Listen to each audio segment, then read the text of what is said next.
Salam saudara-saudara yang dikasihi Tuhan. Selamat pagi. Berjumpa lagi dalam program Extending Days, menyebarluaskan kasih karunia. Bersama saya Adi Jona Alfredo. Bapak Ibu Saudara yang dikasihi Tuhan, kita sudah memasuki hari atau minggu kedua, bulan kedua di tahun 2026. Bulan kedua yaitu bulan Februari, di mana bulan Februari itu kita mengingat akan hari Xinjia yang akan kita rayakan bagi orang-orang ya Chinese, ya orang-orang Cina ya yang merayakan tahun baru Xinjia. Ya, saya mengucapkan Gong Xi Fa Cai, dan nanti akan disambung dengan Valentine Day ya, dan masih banyak lagi hari raya sepanjang kita menjalani tahun 2026 ya. Sepanjang kita menjalani masa hidup kita ya, perjalanan hidup kita ya, sampai pada akhirnya masing-masing kita menghadap tahta kasih karunia ketika Tuhan Yesus datang menjemput kita, membangkitkan kita dari kematian ya, yaitu ketika ada kebangkitan orang mati di akhir zaman. Pada hari ini saya akan membahas firman Tuhan yang menerangi, memberkati, dan mengubah cara pandang kita dalam kehidupan kekristenan kita dan kehidupan kita di hari-hari mendatang, menjelang kedatangan Tuhan Yesus kedua kali, dengan tema topeng agamawi dalam relasi pernikahan, atau judul khotbah yang intinya adalah tentang topeng agamawi. Pernikahan atau perkawinan adalah ikatan lahir dan batin. Pernikahan, perkawinan adalah ikatan lahir dan batin antara pria dan seorang wanita sebagai suami dan istri, dengan membentuk suatu rumah tangga, suatu keluarga Allah yang bahagia dan kekal berdasarkan ketuhanan yang Maha Esa. Di hadapan gereja atau jemaat, kita bisa terlihat saleh terhadap pasangan kita. Sesama pasangan kadangkala terlihat kita hidup dalam kasih ya. Di hadapan pasangan kita, di depan orang, di gereja, kita mungkin bisa terlihat romantis ya. Suami dan istri bisa bernyanyi bersama di gereja, memuji, memuliakan nama Tuhan. Di persekutuan terlihat kita paling rajin, suami istri istri suami rajin mengikuti peribadatan, persekutuan. Namun belum tentu di rumah kita seperti pada waktu di luar. Ya. Di rumah justru kadang-kala kita bisa saling menyakiti antara suami dan istri, orang tua dan anak-anak dan orang tua. Ya. Sebagai rumah tangga atau sebagai pasangan suami istri di rumah kadang-kala terjadi pemberontakan demi pemberontakan satu dengan yang lain. Ya, di sinilah lahir apa yang disebut dengan topeng agamawi. Topeng agamawi. Kesalehan lahiriah kita cenderung menutupi ketidakjujuran batin kita dalam relasi pernikahan, rumah tangga. Kita memakai topeng-topeng agamawi dengan perbuatan baik, ya, dengan kesalehan kita, ibadah kita, rutinitas agamawi kita, tanpa berpusat kepada Tuhan Yesus. Tuhan kita Yesus Kristus dengan keras benci terhadap dosa, ya, benci terhadap keberdosaan manusia, tetapi lebih benci lagi, lebih keras lagi, lebih anti lagi Tuhan Yesus terhadap kemunafikan rohani. Ada beberapa perspektif mengenai topeng agamawi. Perspektif ontologis. Pernahkah kita bertanya, siapakah manusia di hadapan Allah? Atau siapakah kita di hadapan Allah?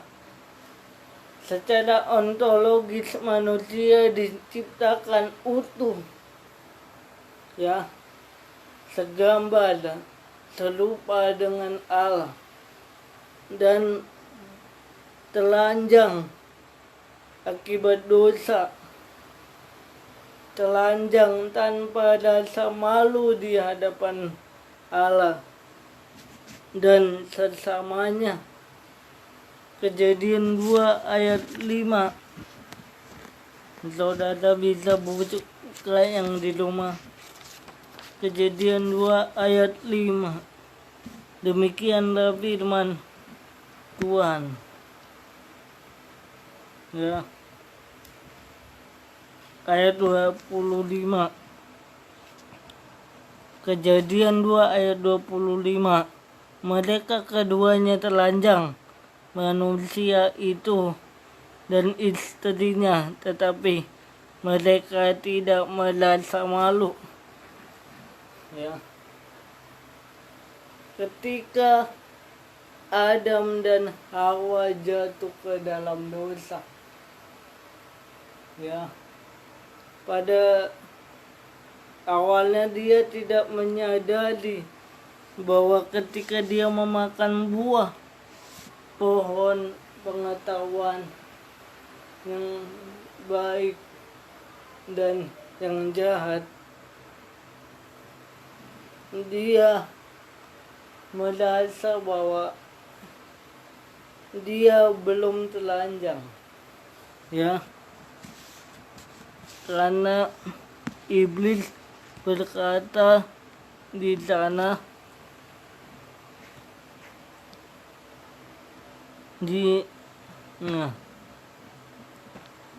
kapan ketika Adam dan Hawa tahu bahwa dia telanjang, maksud saya demikian, yaitu di pasal 3 ayat 11. Allah berfirman, siapakah yang memberitahu bahwa engkau telanjang?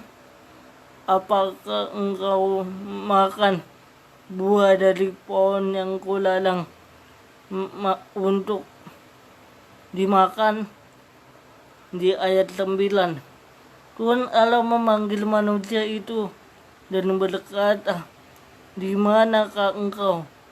Ya, ia menjawab, ketika aku mendengar suaramu di taman aku menjadi takut karena aku telanjang, maka aku bersembunyi. Ayat 10. Ya.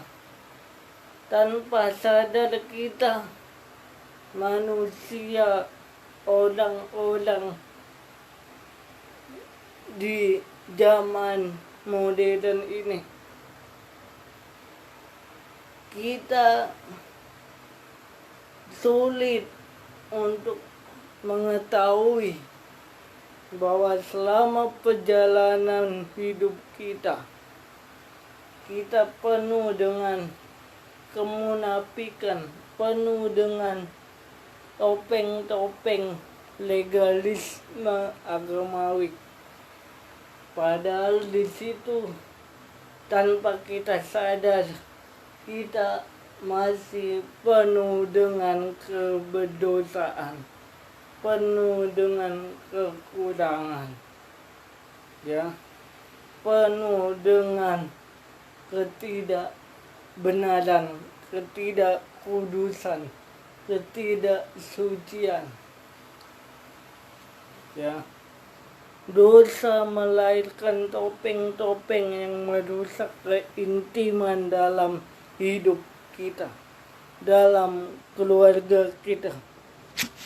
Ya, dosa melahirkan topeng-topeng dalam pernikahan, topeng agamawi yang adalah upaya manusia, upaya suami atau istri masing-masing untuk mempertahankan citra rohani sambil menolak pertobatan. Ini yang salah. Ini terjadi di dalam keluarga. Ini terjadi di dalam rumah tangga demi rumah tangga. Suami istri di depan anak terlihat romantis, saling mencintai, saling mengayomi, saling menyayangi. Tapi di dalam kesunyian, di dalam kesepian, ketika saling berduaan, main gontok-gontokan, marah-marahan, ya, bed-mutan, ya, dan masih banyak lagi, tanpa mengalami dan tanpa membuat pertobatan sejati. Itulah topeng agamawi dalam kehidupan kita sehari-hari secara universal, ya, secara masyarakat. Di depan tetangga kita pula-pula baik, di depan umum kita pula-pula romantis hubungan rumah tangga kita bagi saudara-saudari yang sudah berkeluarga. Terlihat, ya, romantis, berjalan berdua, bergandengan tangan, ketawa bareng, ya, sehingga orang berpikir bahwa rumah tangga saudara-saudara, ya, penuh dengan kasih sayang, penuh dengan cinta, penuh dengan kasih. Namun nyatanya di dalam rumah terjadi neraka jahanam, terjadi perpecahan, pemberontakan, kasih menjadi dingin, ya. Perspektif teologi sistematika, ya. Perspektif teologi sistematika yang kedua, dosa, kemunafikan, dan kekudusan. Alkitab berkata bahwa semua orang telah berbuat dosa dan kehilangan kemuliaan Allah. Roma 3 ayat 23.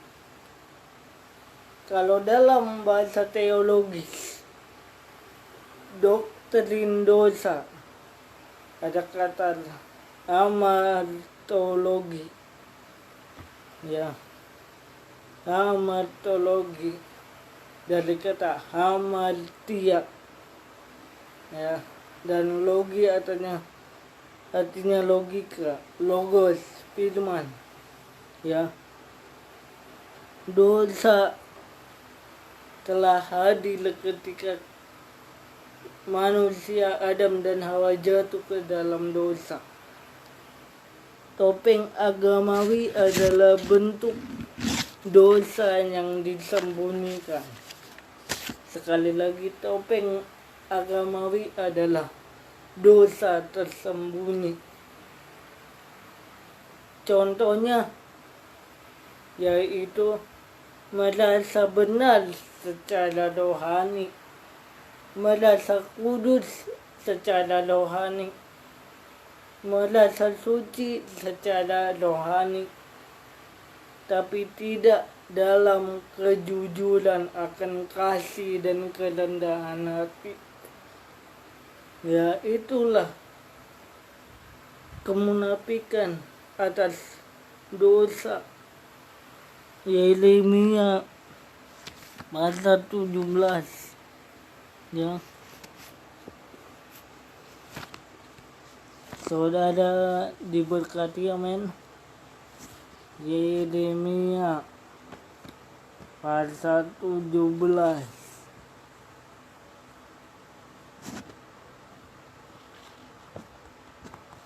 Karena kenapa, saudara?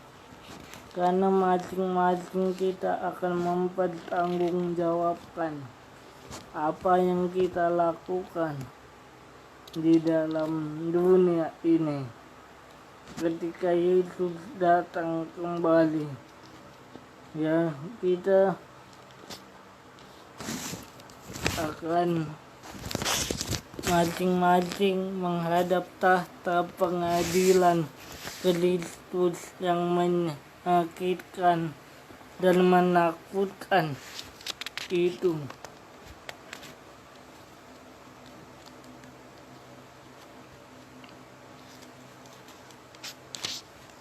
Yeremia 17 ayat 9. Hati itu licik lebih dari segala sesuatu dan tak terpulihkan. Siapa yang dapat mengetahuinya? Ya. Ini adalah perkataan Nabi Yeremia terhadap bangsa Yehuda yang mempunyai segala kejahatan demi kejahatan karena penyembahan berhala. Ya. Jadi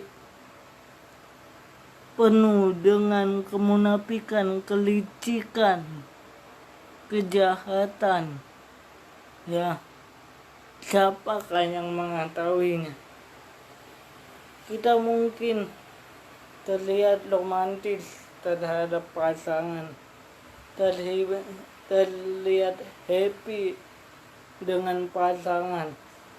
Ya, kita posting ya di sosial media ketika berjalan bersama pasangan suami istri atau pacar kita, jodoh kita terlihat fun, gembira, berjalan-jalan ke mall, ke restoran, foto, ya, tatapan senyum-senyuman. Namun ketika di kesendirian, pada saat hanya kita berdua atau saudara berdua dengan pasangan saudara, istri saudara, suami saudara, kita penuh dengan dendam, penuh dengan amarah, penuh dengan kebencian dengan pasangan kita, penuh dengan sakit hati, luka hati karena kegagalan satu dengan yang lain, karena si istri belum puas akan pemberian yang suaminya berikan untuk dia. Demikian sang suami belum puas tentang pelayanan sang istri yang selama ini melayani dia sebagai penopang, tiang penopang dalam rumah tangga. Ya. Namun Tuhan ingin menyelamatkan saudara dan saya, menyelamatkan kita semua, baik dalam segala hal, bukan hanya rumah tangga, bukan hanya suami istri. Dalam hal Tuhan datang menyelamatkan, memberi jalan keselamatan itu. Keselamatan dari kata soteriologi, ilmu tentang doktrin keselamatan. Akar kata soteria dan logos. Soteria itu artinya selamat. Keselamatan itu bukan hanya selamat masuk surga di dalam Yesus. Itu pasti saat saudara percaya Yesus, terima Yesus sebagai juru selamat. Ketika kita mati, kita pasti ke surga. Tetapi keselamatan itu bukan hanya itu. Bukan hanya membenarkan kita di hadapan Allah atau menyelamatkan kita masuk surga, tetapi memulihkan relasi antar suami dan istri, anak dan orang tua, teman-teman, keluarga, sahabat, rekan-rekan pelayanan. Ya. Dengan cara apa kita menerimanya? Dengan cara kita mengaku dosa kita, mengakui bahwa kita telah berdosa. Ya. Alkitab berkata, masing-masing dari kita, suami dan istri, ya, anak atau orang tua sama kita, ya, Tuhan mau kita membuka hati, mengaku dosa sebagai bukti bahwa kita sudah menerima Yesus sebagai juru selamat, sang pemberi hidup kekal yang menyelamatkan hidup kita.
cacat di hadapan Allah Bapa kita. Ia mengunjungi yatim piatu dan janda-janda dalam kesusahan mereka dan menjaga supaya diri sendiri tidak dicemarkan oleh dunia. Ya, artinya Tuhan ingin rumah tangga saudara-saudara dan saya hidup dalam ibadah. Kita berumah tangga, kita memiliki rumah tangga atau keluarga bukan hanya untuk memperbaiki keturunan, bukan hanya untuk sekedar hiburan, cinta-cintaan, sayang-sayangan, romantisan. Tidak salah itu asalkan romantis karena kasih Kristus. Tetapi saat saudara dan saya yang berkeluarga, yang berumah tangga, suami dan istri, kita berumah tangga sebagai ibadah kepada Allah, ibadah kepada Tuhan Yesus Kristus yang telah menyelamatkan kita dari dosa dan maut. Secara biblika, perspektif biblika, PL dan PB, perjanjian lama dan perjanjian baru, perspektif pernikahan, PL dan PB. PL atau perjanjian lama, Allah menolak ibadah yang megah tanpa relasi yang baik, atau sebaliknya, Allah menolak ibadah yang megah tetapi relasi kita negatif atau dosa. Nah, Yesaya pasal 29 ayat 13. Yesaya pasal 29 ayat 13. Demikianlah perkataan Nabi Yesaya di pasal 29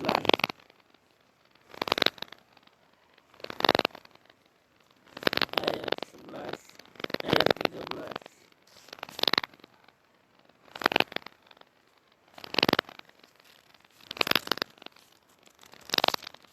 Yesaya pasal 29 ya.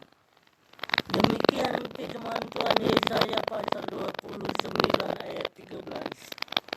Berfirmanlah Tuhan, oleh karena bangsa ini datang mendekat dengan mulutnya dan memuliakan aku dengan bibirnya, sedangkan hatinya menjauh dariku, dan ibadahnya kepadaku hanyalah perintah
Bangsa ini memuliakan aku dengan bibirnya, padahal hatinya jauh daripadaku. Percuma mereka beribadah kepadaku, sementara ajaran yang mereka ajarkan adalah perintah manusia. Ya, ini kecaman atau dobelakan Tuhan Yesus, teguran Tuhan Yesus kepada ahli Taurat dan orang Farisi pada zaman itu yang menolak Yesus sebagai anak Allah yang telah datang ke dunia. Orang-orang Yahudi di luar sana pada waktu itu ya masih menolak bahwa Yesus adalah putra Allah atau Allah yang menjadi manusia. Ya, karena mereka berpikir Yesus adalah manusia biasa, lahir dari benih Maria dan Yusuf. Padahal Yesus adalah putra Allah yang kudus, firman Allah yang kudus, Allah yang menjelma menjadi manusia. Tapi mereka menolak Yesus. Dan itu dalam perjanjian lama. Dan di dalam perjanjian baru Yesus mengecam orang-orang saleh agamawi di luar terlihat hidup tetapi mati di dalam. Di luar terlihat hidup tetapi mati di dalam. Apa maksudnya terlihat hidup di luar dan mati di dalam? Kita buka Matius pasal 23 ayat 25. Celakalah kamu hai ahli Taurat dan orang-orang Farisi, hai kamu orang-orang munafik, sebab cawan dan pinggan kamu bersihkan sebelah luarnya, tetapi sebelah dalamnya penuh dengan rampasan dan kerasukan. Ayat 26. Hai orang-orang Farisi yang buta, bersihkanlah dahulu sebelah dalam cawan itu, maka sebelah luarnya akan bersih. Ya, lanjut di ayat 27, karena ini menarik kecaman Yesus. Celakalah kamu ahli-ahli Taurat dan orang-orang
diri kita, keuangan kita, finansial ekonomi kita.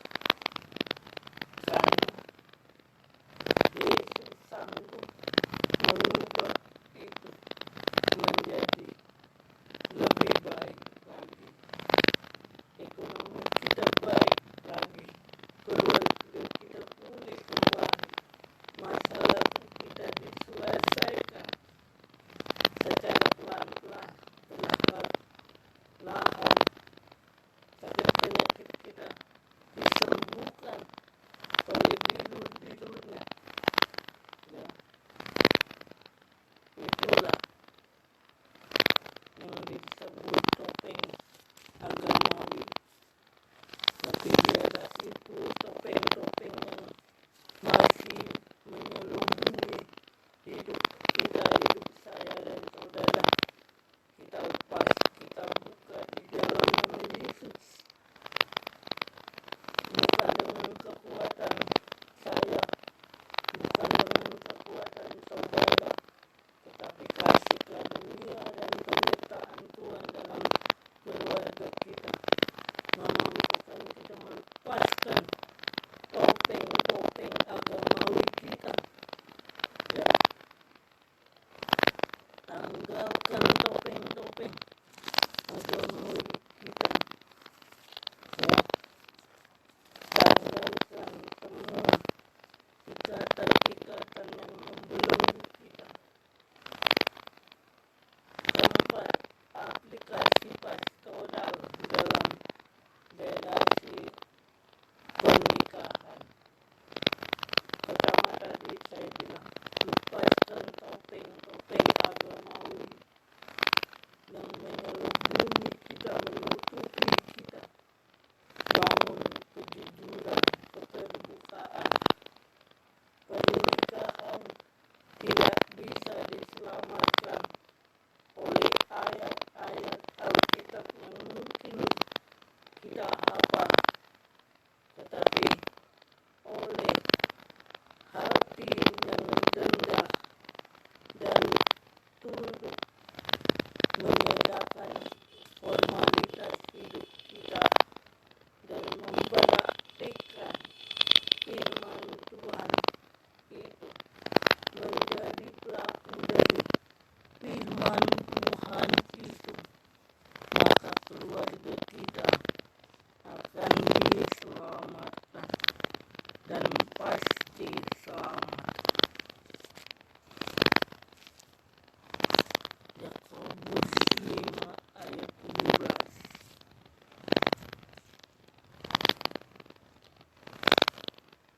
Yakobus 5 ayat 16.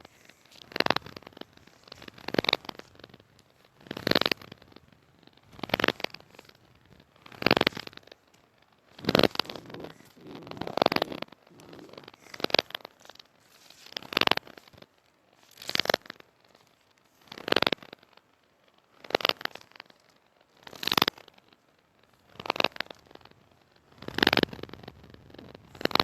Demikian firman Tuhan. Yakobus 5 ayat 16.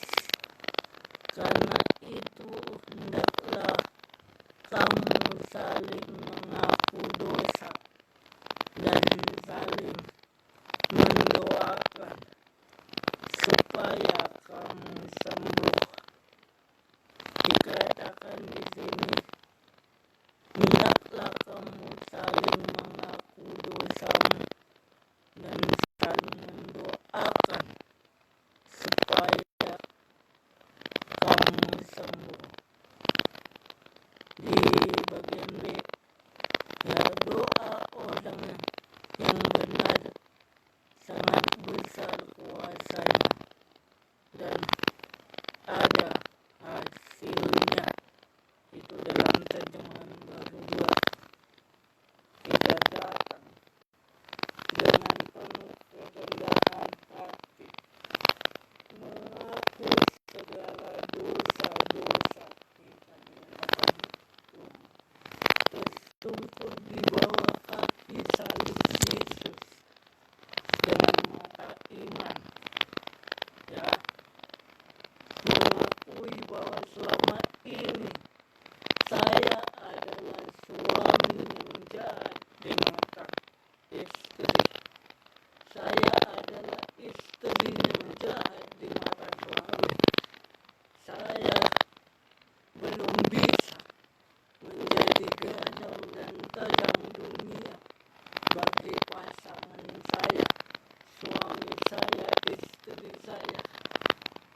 hari-hari.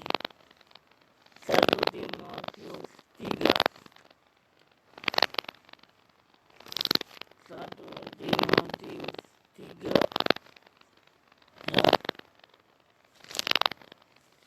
ayat 5.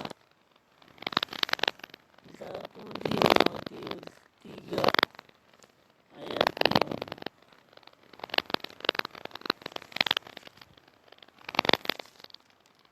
Demikian firman Tuhan. 1 Timotius 3 ayat 5 ya.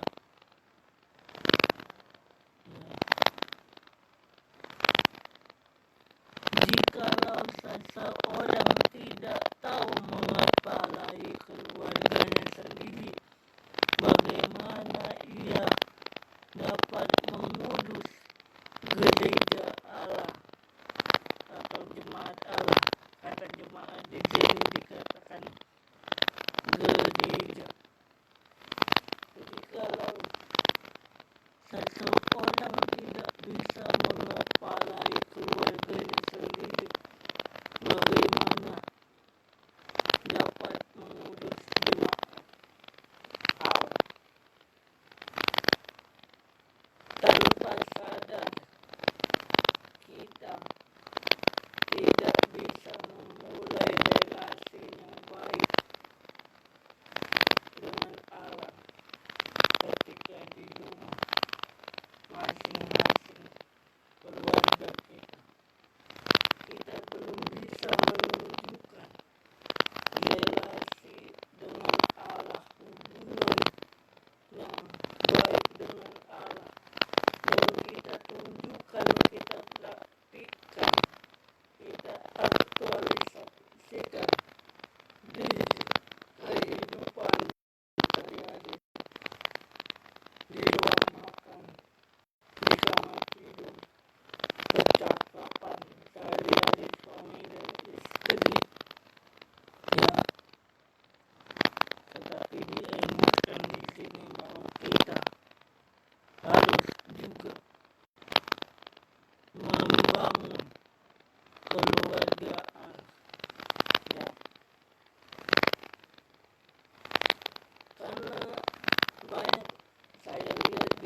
3.000 ya dikatakan di sana di kitab Galatia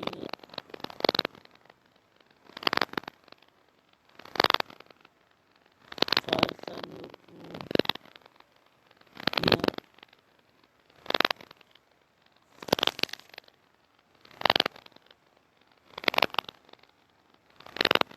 dikatakan Galatia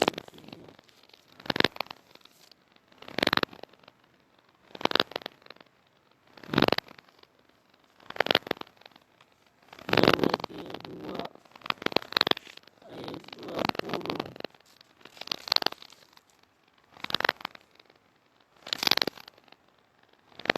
Namun aku hidup, bukan aku. Namun aku hidup, tetapi bukan lagi aku sendiri yang hidup, melainkan Kristus yang hidup di dalam aku. Dan hidup yang kuhidupi sekarang di dalam daging adalah hidup oleh iman dalam Anak Allah yang telah mengasihi aku dan menyatakan dirinya untuk aku. Galatia 2 ayat 20.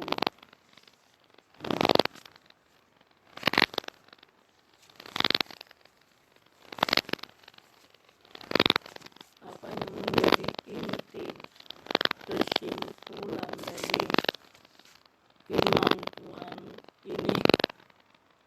Allah tidak mencari suami atau istri yang tampak rohani, tetapi pasangan yang mau jujur, bertobat, dan mau dipulihkan. Pernikahan bukanlah panggung sandiwara rohani, melainkan altar kasih karunia. Apapun masalahku, apapun masalahmu, apapun masalah kita semua, jangan menjadikan itu menjadi sandiwara kita dalam melayani Tuhan, sandiwara dalam mengasihi Tuhan, sandiwara dalam mencari Tuhan, sandiwara dalam mengikut Tuhan Yesus ya. Tetapi